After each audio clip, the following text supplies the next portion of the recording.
하나님 말씀 고린도후서 6장 1절부터 10절 말씀 이어서 갑니다. 고린도후서 6장 1절부터 10절 말씀입니다. 우리가 하나님과 함께 일하는 자로서 너희를 권하노니 하나님의 은혜를 헛되이 받지 말라. 가라사대 내가 은혜 베풀 때에 너를 듣고 구원의 날에 너를 도왔다 하셨으니 보라 지금은 은혜 받을 만한 때요 보라 지금은 구원의 날이로다.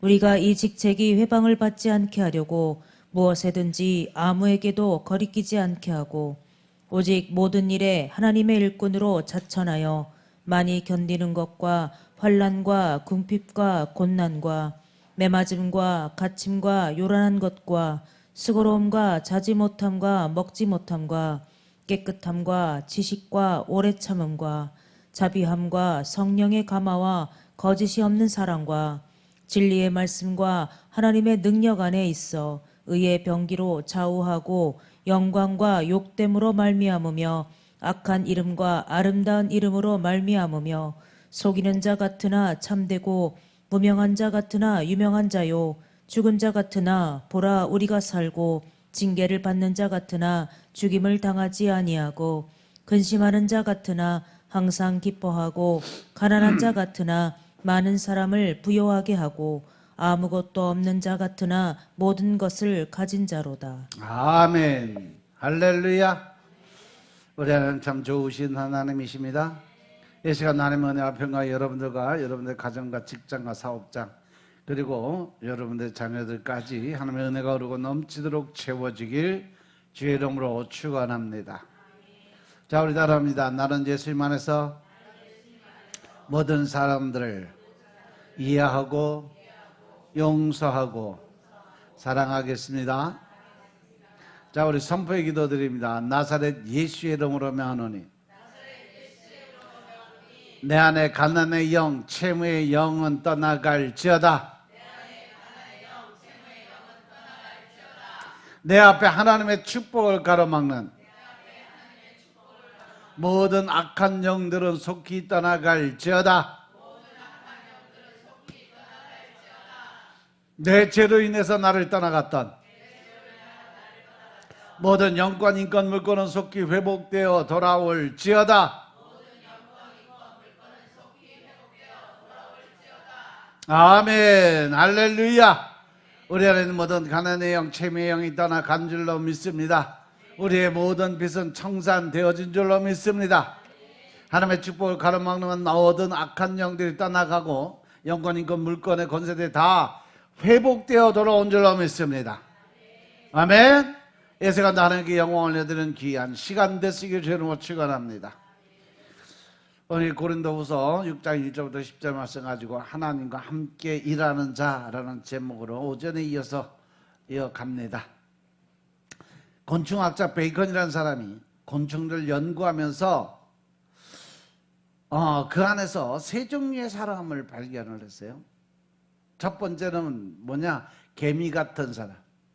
개미 같은 사람은 남에게 신세를 지거나 피해는 주지는 않지만 오직 자기만을 위해서 일 중독에 빠져 있는 사람과 같다는 거죠.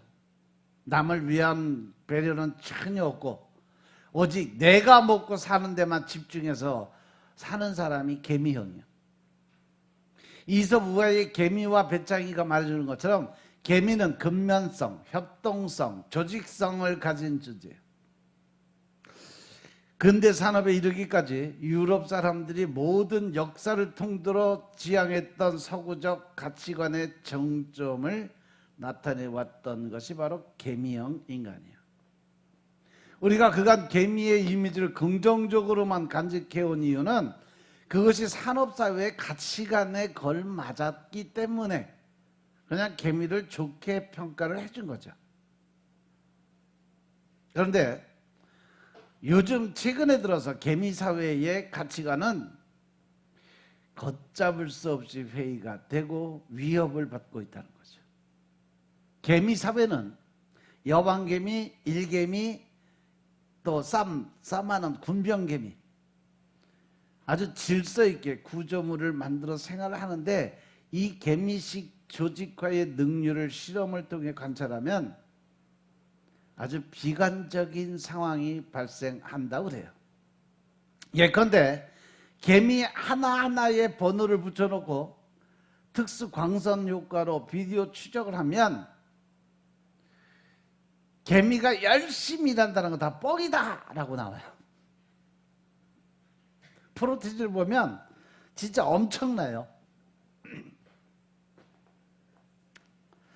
그렇게 바쁘게 왔다 갔다 열심히 일하는 것 같은 개미, 그 중에 정말로 열심히 일하는 개미가 몇 프로나 될 것 같아? 100% 중에?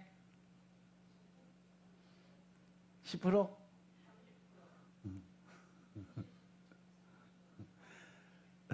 실질적으로 일하고 열심히 갔다가 곳간에다가 저장을 하는 개미는 15%에 불과하다. 나머지 85%는 다 룰루랄라 편이요. 그냥 옆에서 부지런히 움직이는 척만 하고 놀러다니는 거야. 더욱 재밌는 것은 열심히 일하는 개미들만 따로 모아놔도 그 중에 15%만 일하고 85%는 논다는 거죠. 열심히 일하는 놈들을 따로 모아놓으면 아, 요 놈들은 열심히 일하니까 얘네들만 해도 세력이 커지겠다 하고 따로 모아서 해놨더니 그 중에 85%는 놀고 그 중에 15%만 일을 하더란 얘기죠.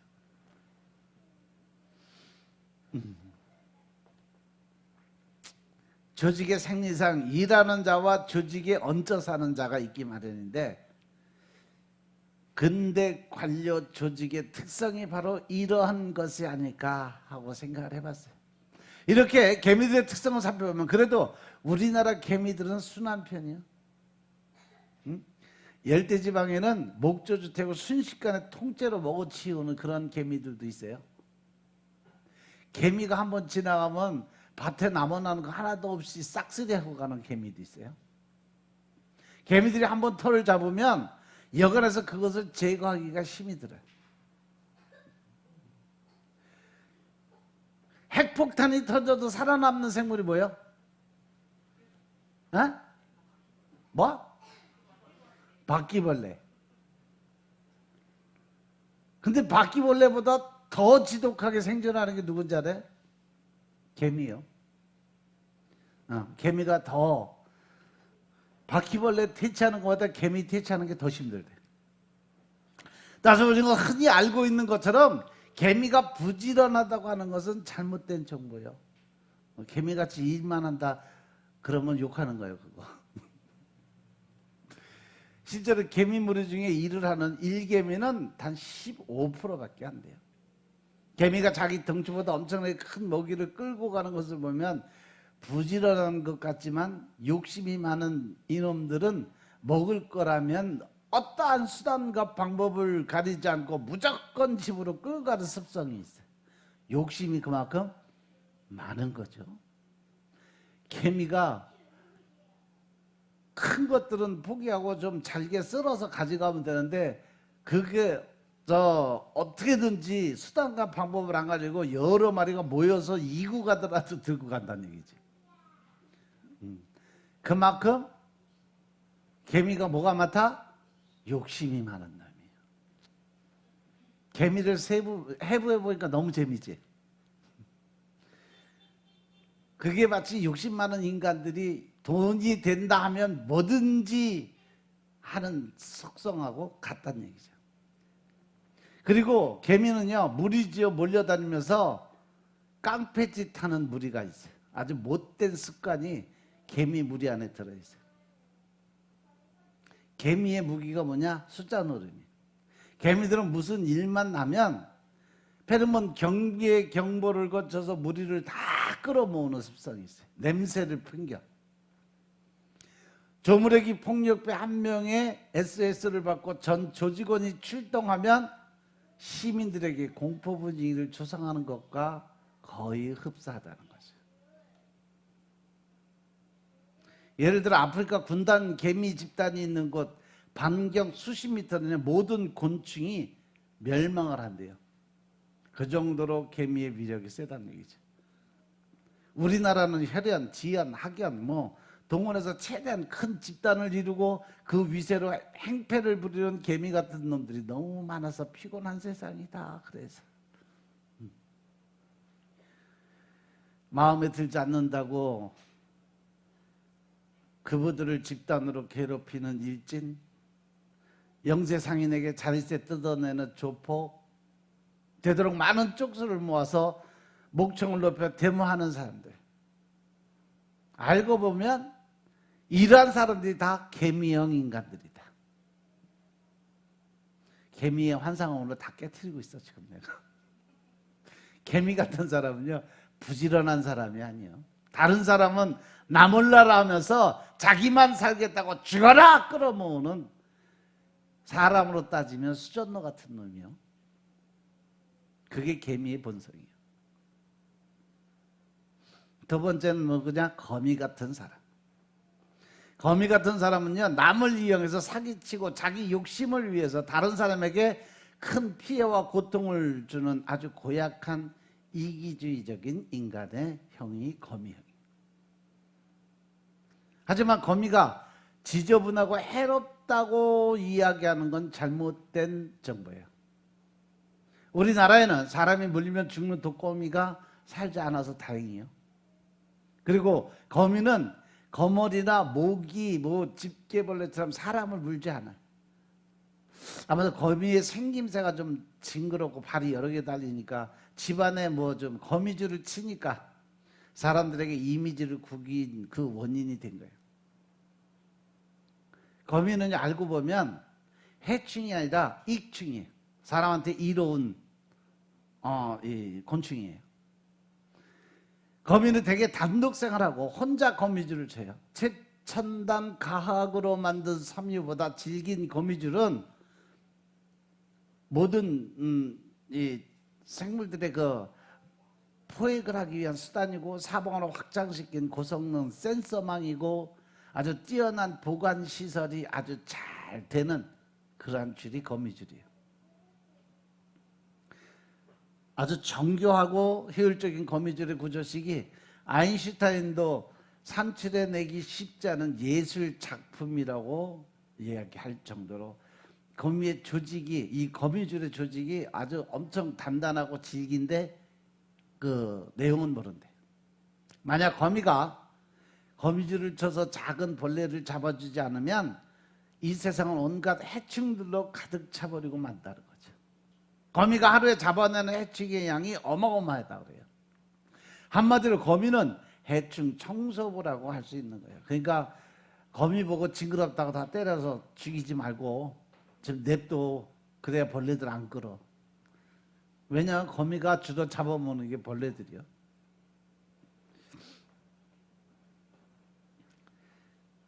거미는요 단독으로 거미를 치고 생명 유지에 필요한 영양을 보충하기 위해서 필요한 만큼 잡아먹고 남으면 그거를 싱싱하게 거미줄을 똘똘똘똘 말아서 상하지 않게 딱 저장을 시켜놨다가 자기가 필요할 때 꺼내 먹어. 냉장시설이 돼 있다는 얘기예요. 여름에도. 거미 같은 사람은 지저분해서 해를 끼치는 사람이 아니라는 거죠. 생활력이 강하면서 낭비하지 않고 저축하면서 검소한 생활, 욕심 없는 삶을 사는 알뜰한 주부 같은 사람이다라고 볼 수 있는 게 거미형 인간. 그리고 세 번째는 뭐냐? 우리 사람한테 이로운 곤충이 뭐예요?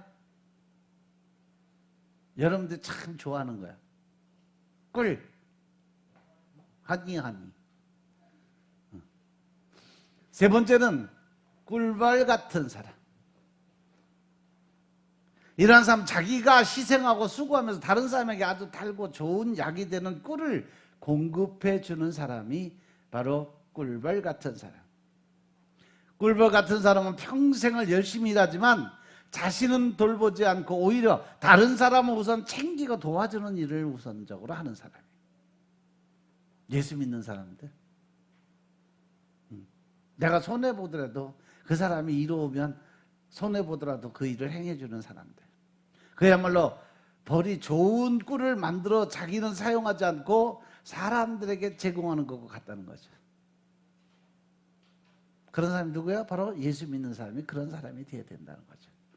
믿습니까?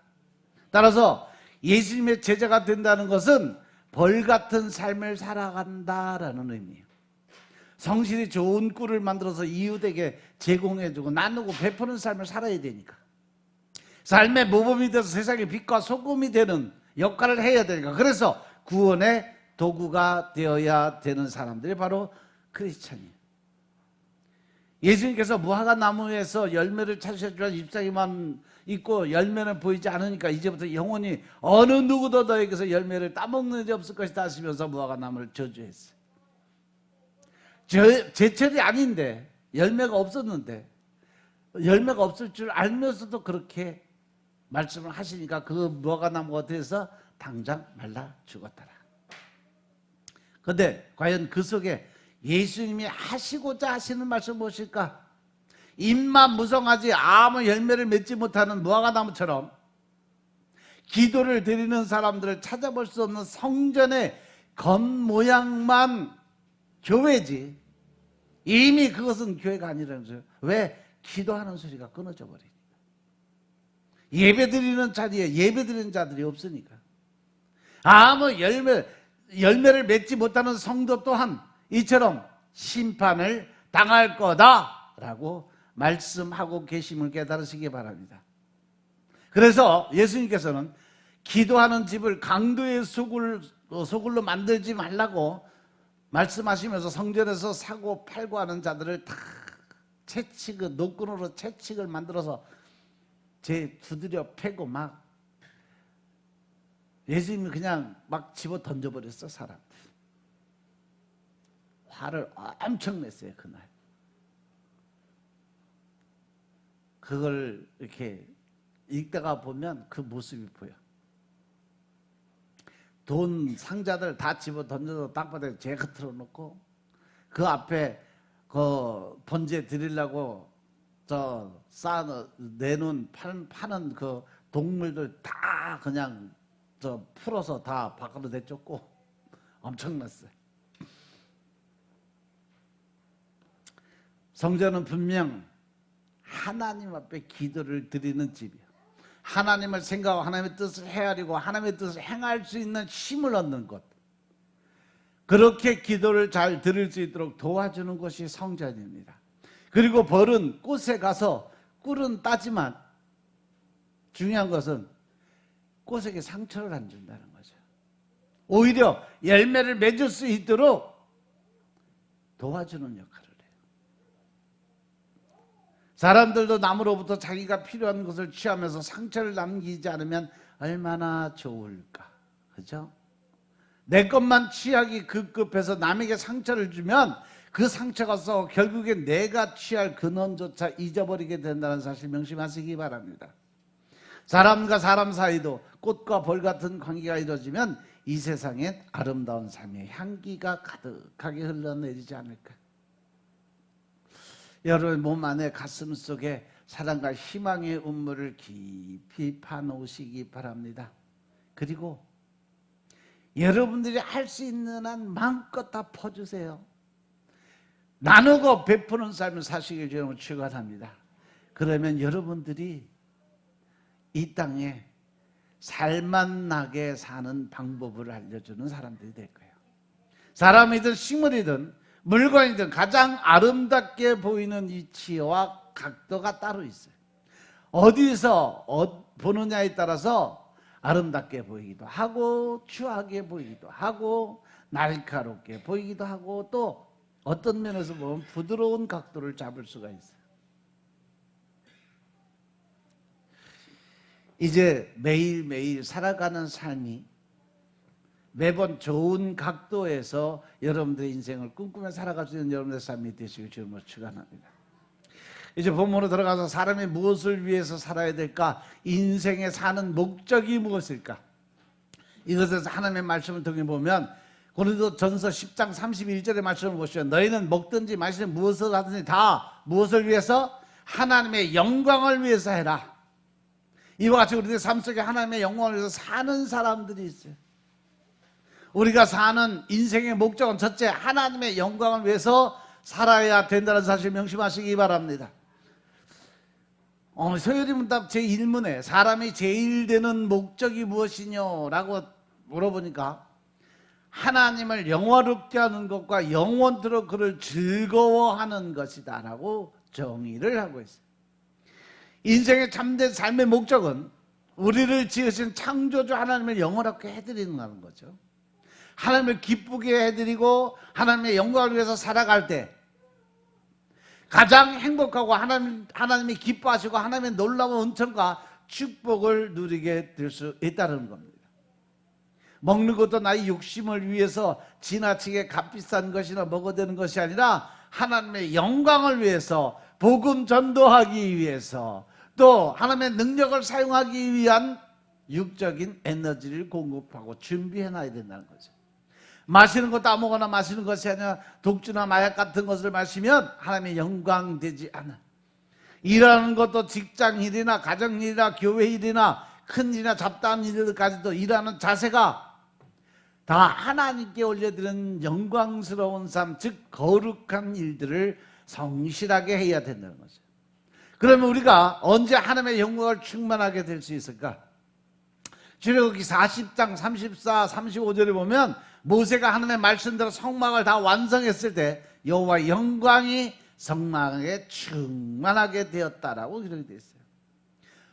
역대하 5장 11절부터 14절에 보면 다윗이 제사장들을 스스로 정결하게 하고 모든 악기를 울리고 소리를 높여 여호와께 찬송을 드릴 때 여호와의 전에 구름이 가득하고 여호와의 영광이 하나님의 전에 가득하게 되었다라고 기록이 되어 있어요.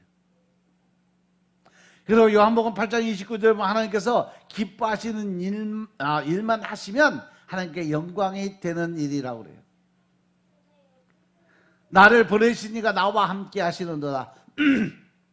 내가 항상 그 기뻐하시는 일을 행함으로 나를 혼자 두지 아니하셨다라고 기록이 되어 있어요. 또 마태복음 25장 21절에 보면 충성된 자를 하나님이 기뻐하시고 더 많은 것을 맡기신다라고 축복의 말씀을 주세요. 하나님의 복의 논리는 바로 내가 하나님의 말씀에 얼만큼 순종하고 얼만큼 절대적 그 순종에 따라 충성의 삶을 살았느냐, 그 말씀을 지키기 위해서 얼마나 노력을 하는 삶을 살았느냐에 따라서 하나님의 축복의 통로가 열리는 줄로 깨달으시기 바랍니다. 그래서 마태복음 25장 21절 보면 그 주인이 이르되 잘하였다 착하고 충성된 종아, 내가 작은 일에 충성했으면 내가 많은 것으로 내게 맡기더니 내 주인의 즐거움에 참여할지어다 라고 말씀했어요. 그리고 우리가 사는 인생의 목적 두 번째는 뭐냐? 사람들과 교회에 거치는 사람이 되지 말라 그랬어요. 고린도전서 10장 32절에 보면 유대인이나 헬라인이나 하나님의 교회나 거치는 자가 되지 마라 라고 말씀하셨어요. 그리스도인의 가장 큰 행동 원리, 사는 목적은 하나님의 영광을 위해 사는 것이고 그 다음에 다른 사람을 넘어지지 않게 하는 일이라는 거죠. 내 일은 나중에, 남을 시쫓게 하는 일도 해서는 안 된다는 거예요. 남에게 함부로 그렇게 말을 해도 안 되고 짜증내고 화를 내서도 안 되고 신경질 내서도 안 되고. 왜? 그 사람이 상처받으니까. 그러면 그 영이 또 힘들어지니까. 이 말은 믿는 자에게나 믿지 않는 자 모든 사람에게 거치는 자가 되어서는 안 된다고 말씀하고 계심을 깨달으시기 바랍니다. 우리 성도들은 인간관계에서 어느 사회생활이든지 거치는 자가 되어서는 절대 안 된다는 사실을 명심하시기 바랍니다. 특별히 더욱 중요한 것은 하나님의 교회에 거치는 자가 되어서는 안 된다. 이것은 하나님의 구원의 역사에 큰 지장을 초래하는 것이 된다는 거죠. 하나님의 구원운동에 손에 끼치는 사람은 하나님의 진노를 임하게 되고 심판을 받게 된다는 사실을 명심하시기 바랍니다. 그러나 하나님의 교회에 말 한마디라도 유익을 주고 냉수 한 그릇이라도 돕는 자는 반드시 하나님이 축복하신다는 거예요. 한 번은 어떤 지식 여성이 영국의 철인 토마스 칼라에게 선생님 인생의 목적이 무엇인가라고 질문했다 그래요. 이때 카일라들이 그 뭐라 그랬냐면 그 여인이 교만한 마음을 짐작하고 이야기를 합니다. 당신이 만일 인생의 목적이 무엇인가를 아시려거든 지금이라도 곧 돌아가서 당신의 바느질 그릇부터 챙기시고 정리하라고 말씀하세요. 즉 남의 허물이나 남의 생각을 간섭할 생각하지 말고 당신부터 정신 똑바로 정리하고 그리고 질문하는 방법을 바꾸라는 거죠.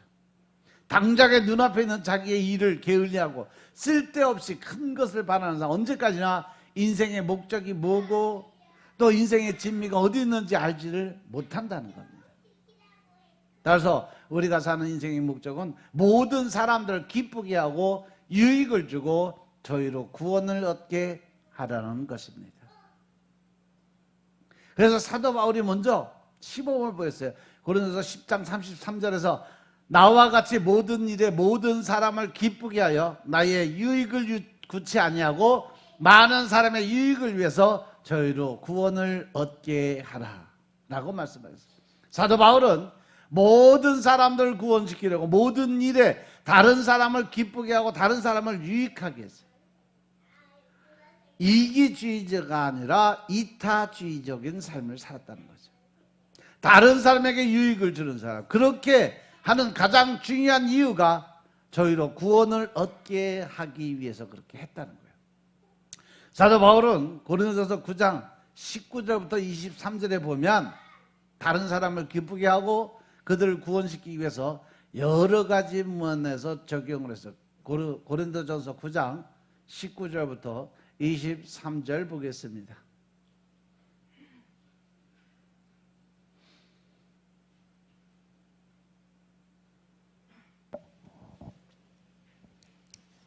내가 모든 사람에게 자유하였으나 스스로 모든 사람에게 종이 된 것은 더 많은 사람을 얻고자 함이라. 유대인들에게는 내가 유대인과 같이 된 것은 유대인들을 얻고자 하며 율법 아래 있는 자들에게는 내가 율법 아래 있지 아니하나 율법 아래 있는 자 같이 된 것은 율법 아래 있는 자들을 얻고자 하며 율법 없는 자에게는 내가 하나님께는 율법 없는 자가 아니요 도리어 그리스도의 율법 아래 있는 자나 율법 없는 자와 같이 된 것은 율법 없는 자들을 얻고자 함이라. 약한 자들에게는 내가 약한 자와 같이 된 것은 약한 자들을 얻고자 하며 여러 사람에게 내가 여러 모양이 된 것은 아무쪼록 몇몇 사람들을 구원코자 함이니 내가 복음을 위하여 모든 것을 행함은 복음에 참여하고자 함이라. 아멘. 할렐루야. 사도 바울은 다른 사람을 구원시키기 위해서 전도하며 자신을 헌신했어요. 우리도 남은 인생을 정말 아름답고 멋지게 살아가기 위해서 무엇이든지 하나님의 영광을 위해서 살아갈 수 있는 여러분들의 삶이 되시길 주의 이름으로 축원합니다. 그 하나님의 영광을 위해서 살아가는 것이 뭐냐? 바로 너희는 때가 되든지 안 되든지 항상 뭐를 해라? 나가서 복음을 전하라. 하나님께서 우리에게 요구하시는 삶은 다른 거 없습니다. 복음 전도 사명을 감당하라는 거예요. 모든 사람들에게는 하나님의 교회에 거치는 자가 되지 마시길 주님으로 축원합니다. 모든 사람들을 기쁘게 하고 유익을 주고 구원을 얻게 하는 최고의 일을 할 수 있는 여러분들의 삶이 되시길 주 이름으로 축원합니다. 그래서 우리 모두 이 세상 지나가고 영원한 천국에서 하나님이 주시는 자랑의 면류관들이 되시길 주 이름으로 축원합니다.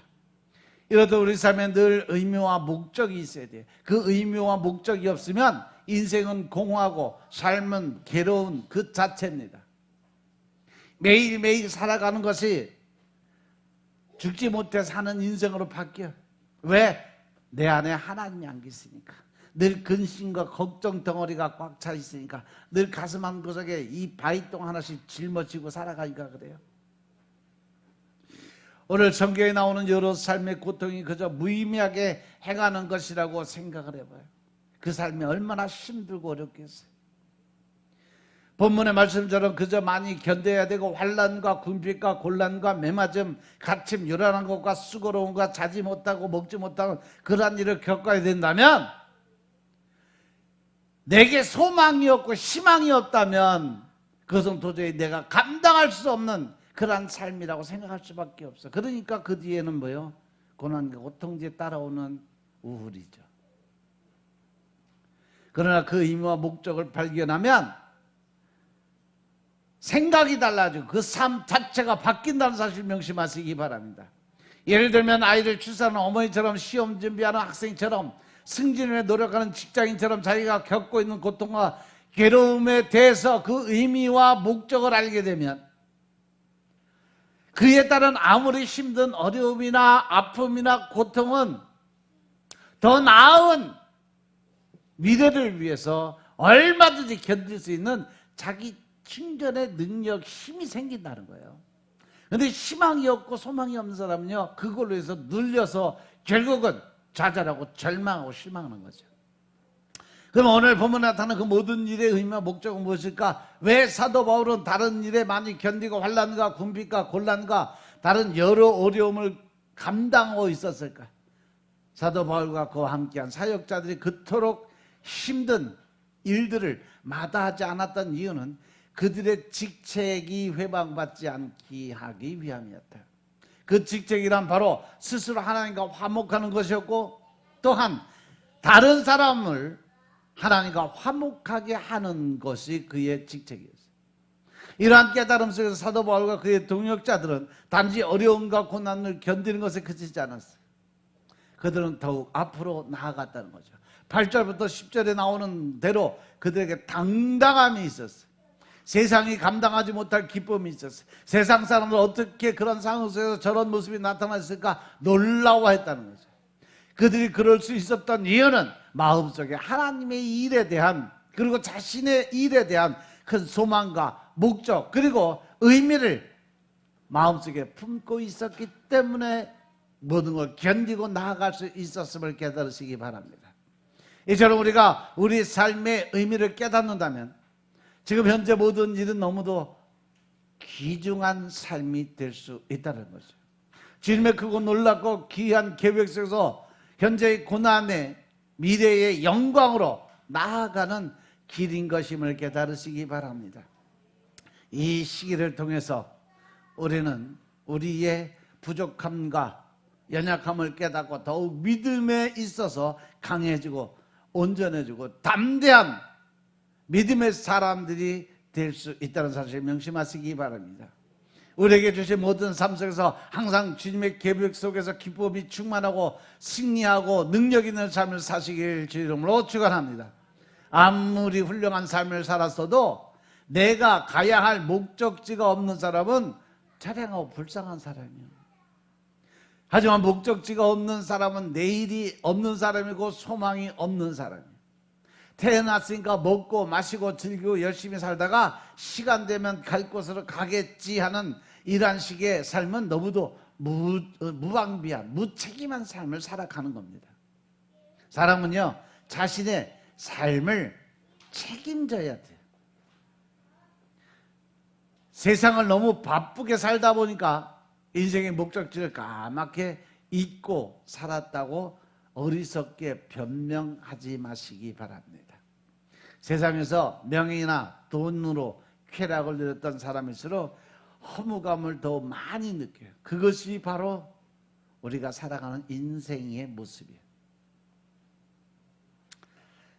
이 사람을 만드신 하나님을 인정하면서 하나님께서는 인생이 영원히 가야 할 길을 분명하게 가르쳐주고 계심을 깨달으시기 바랍니다. 우리 인생의 모든 문제는 하나님을 인정하는 순간, 예수 그리스도를 인정하고 믿는 순간 모든 문제가 해결된다는 사실을 명심하시기 바랍니다. 따라서 여러분들 예수님을 온전히 믿는 믿음의 사람들 다 되시길 주님으로 축원합니다. 그러면 하나님은 예수님을 통해서 우리의 인생길을 분명하게 알려주시고 성령님을 통해서 올바른 길을 걸어갈 수 있도록 늘 지켜주시고 보호해주시고 인도해주심을 믿으시기 바랍니다. 그렇게 될 때 우리 안에 있는 모든 문제들이 해결되고 더 나아가서 하면 은혜 가운데 들어가고 축복의 통로를 열 수 있는 열쇠가 된다는 사실 명심하시고 이번 한 주간도 하나님을 기쁘게 하고 웃게 할 수 있는 한 주간 보내시길 주의 이름으로 축원합니다. 기도드리겠습니다.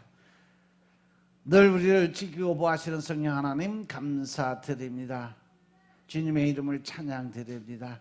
주님께 기 쓰임받는 인생이 되길 간절히 소원하는 마음 하나님께 올려드립니다. 주님께서 기뻐 받아주시고 이제 아버지 하나님의 뜻을 말씀하옵시고 순종케 하옵소서, 복종케 하옵소서. 우리를 어지럽히는 모든 염려와 근심 걱정을 다 내려놓게 하시고 오직 주님의 영광을 위해 살아가는 하루하루의 삶을 살 수 있도록 성령님 인도하옵소서. 구원을 베푸시는 주님의 신실한 사랑과 은혜 안에서 우리의 삶이 해같이 빛날 수 있도록 주님이 축복하옵소서. 온전하고 다 주님께 맡깁니다. 이제는 아버지 하나님 온전한 것 주님께 다 맡기고 주의 영광에 살아가기를 작정했사오니 주님 아버지 하나님 이제 주님의 영광에 살아갈 수 있도록 성령님 인도하여 주옵소서.